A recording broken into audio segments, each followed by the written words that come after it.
Hello, hello, hello. Welcome on in. Today we are going over the Forgotten Fathers. All right. Like I've told you in class and in these previous lectures, there were numerous founding fathers, more than 70, and most people know very few. Teaching the last 20 years, I've noticed that at best people can name about eight or nine, but that leaves a lot of people out. So today we're going to talk about some of the ones that people don't remember, the forgotten ones. Um, the ones we're going to hit: James Otis, Samuel Adams, Dr. James Warren, Thomas Paine, Nathaniel Greene, and Roger Sherman. Two names you may recognize, but I wanted to talk about them because they're highly important and most people know very little about them. But with these founding fathers, with these forgotten fathers, what we're going to get into is their contributions to what would become or was the revolution. The one we want to start with is James Otis. All right, James Otis was born in 1725. He was the second born out of 13 kids. The oldest, of course, didn't, well, not of course, but back then, 13 kids, you lose a lot of them. The oldest one didn't survive, so James ended up being the oldest of the other 12. So he was raised in Barnstable, and at the age of 14, he would go off to school to become a lawyer. All right. So at 14, he went off to college. He'd study until he was 18. He would come out and then start practicing law. He would practice for a short time in Plymouth, Massachusetts, and then move over to Boston. And it is in Boston where James would make a name for himself. All right. James Otis was considered by many to be the original firebrand, the original spark that created the American Revolution. All right. As a lawyer, sorry about that. As a lawyer, he went out and defended anybody and everybody. He didn't just defend the rich, he defended even people that couldn't afford it. He worked and fought for the people. All right. He would have many appointed jobs as a lawyer and positions in the government, but he would be one of the first to turn against the crown. The best way to kind of get into this is through the writs of assistance. During this time, of course, what the time frame we are talking about is post, the French and Indian War, and into the time where everybody was being taxed heavily, and Otis had huge issues with this. And one of the ways that the British really tried to enforce and control the colonials was by these writs of assistance. All right, the writs of assistance were general search warrants. So, in other words, the British Army, British officials could just walk into anybody's home they wanted to at any point and look for what the British Crown considered to be contraband. So, in other words, what we would consider illegal search and seizure. This is one of the things, of course, that gets put into the Constitution. This is in our Bill of Rights. This is one of the major causes of the war and one of the things that we tried to protect against. So, with these writs of assistance, Warren would take this to court and fight the British tooth and nail as long as he could. Near the end of his going after the writs of assistance, he would try to get rid of them. He would argue this all the way up to the highest court in Massachusetts and fail. The Crown wouldn't listen to him. But in his final argument, in his big speech against the writs of assistance, he would speak for more than 5 hours, giving this long, fiery oratory. John Adams, our second president and one of the major founders that most people do know, He would write in one of his journals as he was sitting in the courtroom as this was happening. He would write, right here and there, the child liberty was born. So for John Adams, this was the moment that sparked the revolution. And for many, especially in Massachusetts, it was. He was known as an extremely fiery person. All right. His nicknames, he had many. A lot of people just called him Mad, the ones that hated him, but also the ones that liked him and hated him alike. One of his major ones was Furio. One of his nicknames was actually Furio. But another one that stuck, and many refer to him as, is the Grand Incendiary.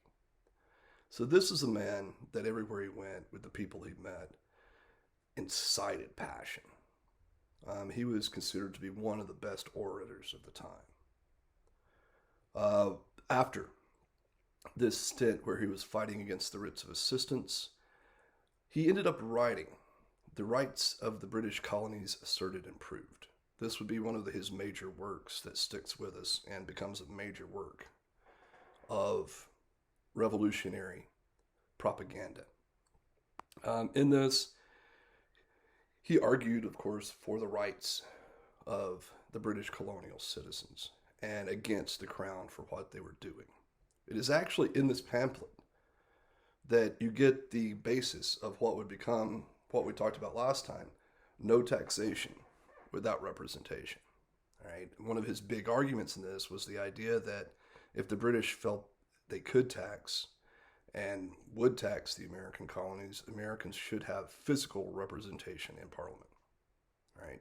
So this idea of taxation without representation really comes from this pamphlet.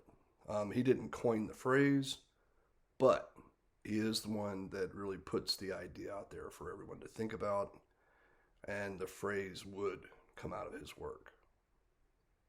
All right. Otis, while all of this is going on,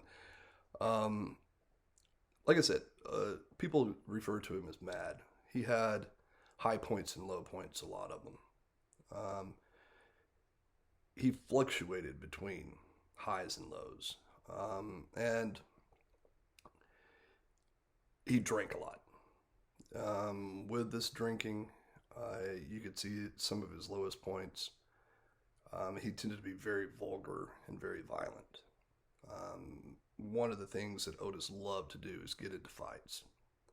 He would get into bar brawls and fights all the time. But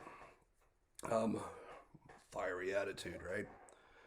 Another thing that you'll see is once the Stamp Act comes into effect. Remember we talked about this last lecture. I accidentally said in the last lecture that it was the 8th one. That's actually the 7th lecture.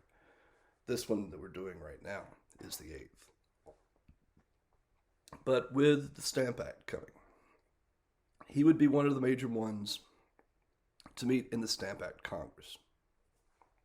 The Stamp Act Congress was the very first time that you'll see what would become known as the Founding Fathers start to gather and try to organize and see what they would do about these things. This is the Congress that would send Franklin to England. All right. And Otis would be a major organizer of this. Another important thing to bring in is that Otis was, along with Sam Adams, one of the founders of the Sons of Liberty. The Sons of Liberty nowadays would more likely be listed as a domestic terrorist organization. They tended to be violent in their protest. So you have the Sons of Liberty. And he was a major part of getting the ideology and of planning. Adams tended to lead them on the ground, and Otis tended to be the one that came up with all of what they would do and help organize it. Like I said, though, this is the guy that is considered to be the founder or the father of the founders. However, it would not go well for him. During the Revolution, his bouts of madness, and drunkenness would get him into more trouble. And he would get into a fight in a Tory bar, a pro-England bar in Boston. And a group of people would beat him senseless. After this was all over, once he came out of it, it said that he had a scar on his head that you could fit a index finger in. And it was a really horrific beating. After this, he tended to come in and out of madness. He seemed to be two separate people. Most of the time he'd be slovenly dressed, wandering around the streets of Boston, completely drunk. And he'd have these moments where he would be his old self, where he would be out in the fight, organizing, giving speeches, having his brilliant moments. In the end, the family would take him and move him out into the countryside, and different people would take care of him for most of his life, the rest of his life, which wasn't that much more. He actually died in 1783. After this beating, the lucid times in his life started drastically decreasing, and the madness started increasing. And he tended to wander around places, and everybody knew who he was, so people would take care of him. But during this time, during one of his lucid moments, he came to his sister Mercy.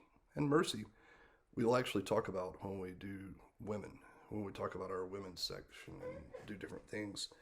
And Mercy Otis was a very important writer during the Revolution, and his sister. And he told Mercy that he just wished he could die. He was done. He wanted to be through with everything. And that the way he wanted to be gone is to be taken out by God, and for God to take him out by light. He meant lightning. All right. So this is a thing for him. I mean, he had always been fascinated with thunderstorms and rain. He'd always loved to walk in the rain. And then, one evening in 1783, he was visiting a friend's house. He was standing on the porch in the doorway, looking at a storm coming up over the horizon, and was struck by lightning and killed. The lightning set the house on fire and injured everybody inside, but it killed him instantly. So you get the original firebrand. You get the father of the American Revolution taken out by a bolt of lightning, as he had requested. So we have Otis. This man would make a great movie. So we have our first key point of the lecture, and it's Mr. Furio, the grand incendiary himself. The next one I want to talk about is his close friend and co-founder of the Sons of Liberty, Sam Adams. All right. Adams was born in 1722, so he's close to the same age as Otis. He would die in 1803. Sam Adams, would be remembered as the main orator, the fiery speaker of the Revolution. As far as nicknames go, the British always referred to him as the Devil in Red. He always wore this red suit. And unfortunately, he was slovenly and a very dirty person. Everybody said you could always tell where Sam Adams was in a crowd because the flies were around him. And you got to remember, this is in the colonial time frame where people did not bathe regularly, so he was even dirtier than most. A lot more so. So you've got Adams, this man that the British referred to as the devil in the red suit. And like I said, he was the one going out there. He put out what was known as the Massachusetts Circular. Otis helped him create this, and Sam Adams would go out promoting it.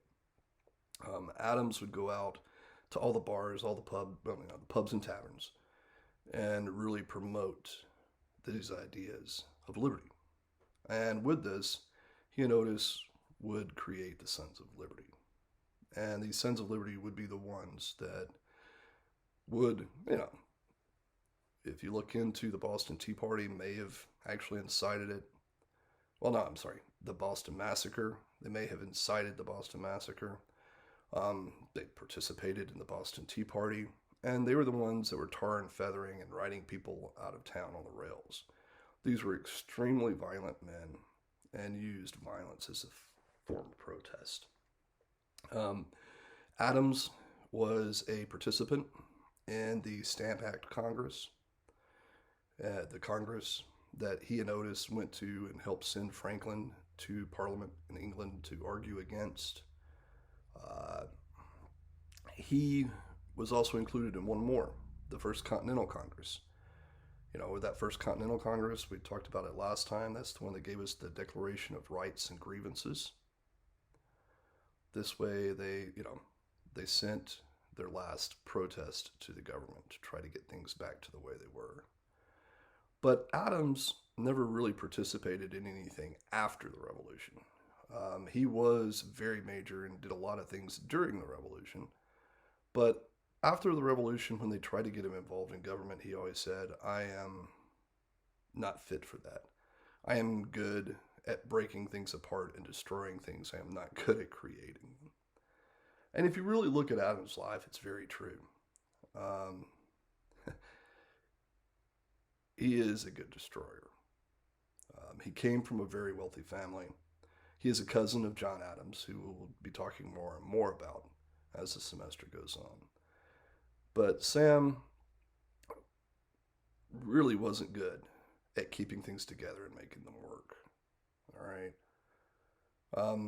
His dad gave him all kinds of businesses. He even had a brewery for a while. And of course, his picture is on Sam Adams, the beer now, but it has nothing to do with back then. And Sam, and even the job, he even before all of this started, he got a job as a tax collector for the British in Boston. But it didn't go well. I mean, he just didn't have the ability to do it. I mean, he'd go around, he would ask people for the money. The people said they couldn't do it right now, but if he'd come back, they'd give him part of it then and part of it more later and all this other stuff, and he just didn't care. When people gave him money, he took it, and he'd take it back home, and he threw it in the corner of his office. He didn't keep books. He didn't do anything like that, and all this tax money would just be piled up in his office. He just didn't care about it. But though he was a horrible businessman, a horrible tax collector, horrible at many things, he was one of the key orators that incited a revolution. And in many people's eyes, he is the voice of the American Revolution. So we have the devil in red. Even through almost till the very end of the Revolution, the Crown had the highest amount of money on his head. They believed if they could capture Sam Adams and hang him and have everybody know it, the revolution would die. That's how important the British thought he was to this revolution. So we've got our first two key points. We've got James Otis and Sam Adams. Very flawed, very, very flawed men. And men that went to huge lengths. So we've got our first two. All right. Our next one is Dr. Joseph Warren.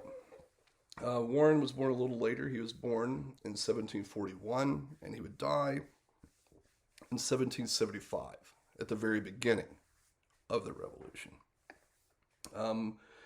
Dr. Warren would really make a name for himself as being one of the men in Massachusetts that fought against all of these acts of taxation. He would be in pamphlets, newspapers, all kinds of speeches, and he would get the nickname the True Patriot.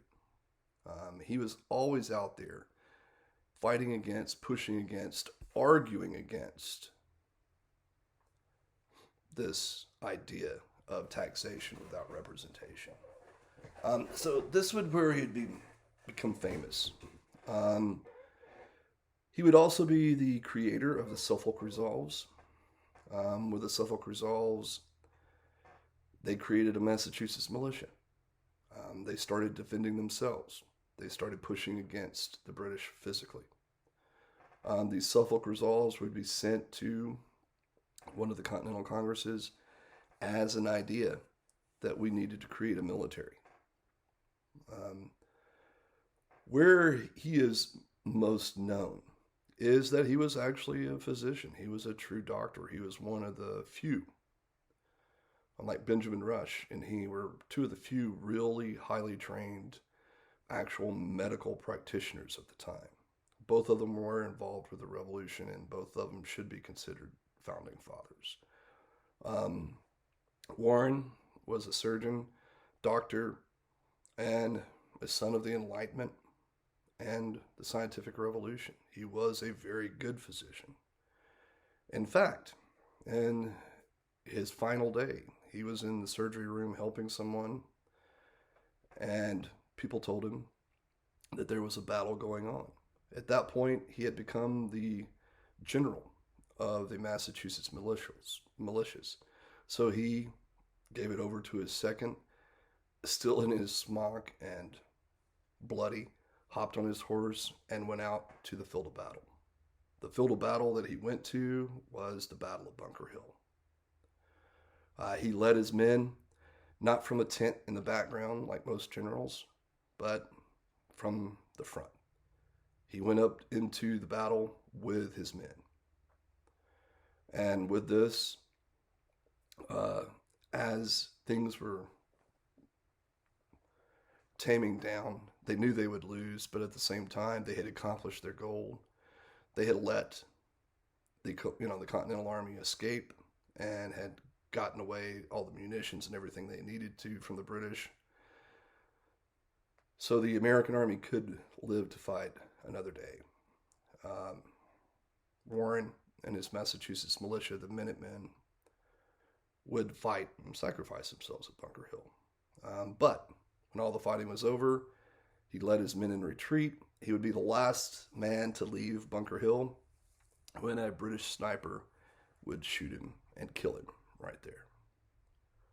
So you have Warren, all right, the true patriot, the first general of the Massachusetts militia, the creator of the Minutemen with the Suffolk Resolves, and a major player in the creation of the revolution that would kind of be left out in the long run. So we have yet another major leader and player in the creation of the American Revolution. And yet again, they're right there in Boston, Massachusetts, right? There's three. We talked about Otis, we've talked about Sam Adams, and we've now talked about Dr. Joseph Warren. Three major players in instigating this revolution. All right. Our next one is technically a foreign-born Brit, Thomas Paine. Most of you have probably heard of Thomas Paine, if no other reason, just briefly because the work Common Sense. Fewer and fewer people have heard of it and heard of him, but this is one of the things that he is really promoted as the penman of revolutions. All right, Thomas Paine was born in 1737. He would die in 1809. And the big thing that you'd see from him, other than actually participating and fighting in two different revolutions for democracy, is his writings. His writings are of huge importance. He wrote Common Sense and The Crisis during the American Revolutions. And Common Sense would be the one that helped spark the revolution along with the Declaration of Independence. Whereas the Declaration of Independence came out in July His had come out in January. Between the Common Sense and the Declaration of Independence, this inspired thousands and thousands and thousands of Americans to rebel. The crisis would occur at the height of the horrors of everything that was going wrong with the revolution for the rebels. During the winter at Valley Forge, he would actually put out the crisis. And this is where he told the Sunshine Patriots would wither, but real men would stand, basically. And this would inspire not only the soldiers that Washington did have that were about to give up, to keep going and keep fighting, but this would bring in thousands and thousands more of Americans to fight. So Common Sense would help inspire the revolution. The crisis would help continue to promote it and keep people's morale up. And the whole time, he was a captain in Washington's army. He fought alongside. All the money that he would make from these works went straight into the revolution. He did not make money from these works. This was a very big thing for him. Paine would actually come over from America, early on before this revolution started, because he had met Benjamin Franklin in England. And Franklin would give him a recommendation. So Paine would come over and start working in printing presses. And when Paine first got here, one of the first things he did while he was working in the printing presses is start anti-slavery literature. So from the very beginning, he is pushing for the rights of man, no matter what color they are.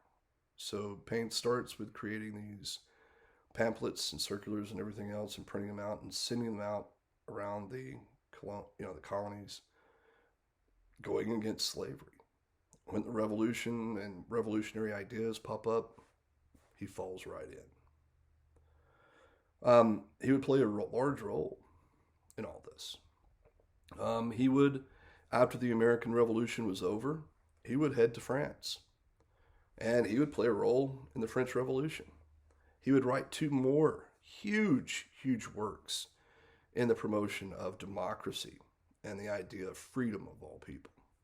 The Rights of Man and the Age of Reason.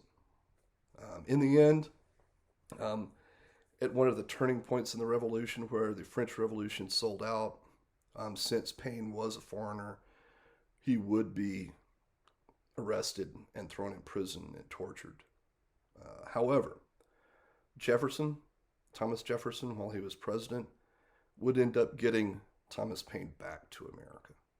He would pull all the strings he could. Jefferson knew a lot of people in France and gathered a lot of money, did whatever he could, and he got Paine back and brought him back here.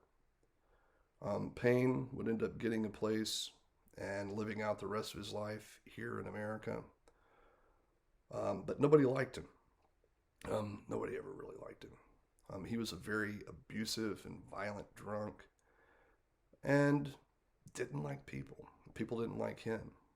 But his writings inspired 2 revolutions. Right? In the end, Paine would actually be buried under a tree on his property because no graveyard in America would have him, because he was such an outspoken anti-slave person, anti-religious person. He was an atheist. He just was against everything and railed against it always. He was always trying to push and promote people to be better than they were, and he never thought anybody lived up to it. So he was a very hated individual. But hey, how many people in world history can say they started and help promote and encourage and push forward 2 democratic revolutions? You've got Thomas Paine. All right, our next dude is the real general, the best general, the only real general of the American Revolution. And I'm talking about Nathaniel Greene. Greene was born in 1742 and would die in 86. Greene was born and raised a Quaker in the North. Um, this is what makes it crazy, right? That he's a general. He's a Quaker. Quakers are pacifists. He was born and raised a pacifist. But as things deteriorated, he became an astute student of the military. He got a hold of every book he could possibly get to learn military tactics, to learn anything and everything he could about battle and military strategy and anything to do with it. And he would be nicknamed the Quaker General. He would be one of Washington's go-to guys. And more than likely, if Washington didn't have him, this revolution would not have worked. All right. He is the one that gives us the Battle of Trenton. The Battle of Trenton is a turning point at the beginning. I mean, Washington had done nothing but lose. Things were getting horrible and in horrible shape. And it is Nathaniel Greene that gives us the Battle of Trenton, what would become a major victory and a turning point. He also gives us the Battle of Princeton, the Battle of Brandywine, many others that would help keep pushing and keep the Americans on the aggressive and winning. Finally, he would be sent to the South as the major general, the commander of the Southern Army. And it would be him that would run Cornwallis into the ground. He would keep defeating Cornwallis over and over until he pushed Cornwallis into Yorktown, which is the end. All right. We'll talk about Trenton. We'll talk about Yorktown when we get to the revolution itself. But this is the guy. This is the strategist. This is a major player in making Washington's Continental Army successful. This is the guy that does it. At the end of the war, he is given property in Georgia, moves down and starts a plantation in Georgia. That plays an important role later, which we'll talk about. All right, so we've got a lot of guys. I know. We've talked about a lot of people here. But the last one I really want to get into is Roger Sherman. All right.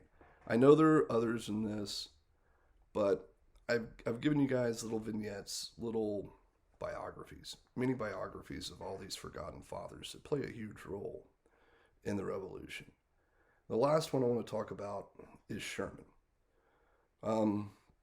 Sherman is our oldest of all the ones we've talked about. He was born in 1721, and he would die in 1793.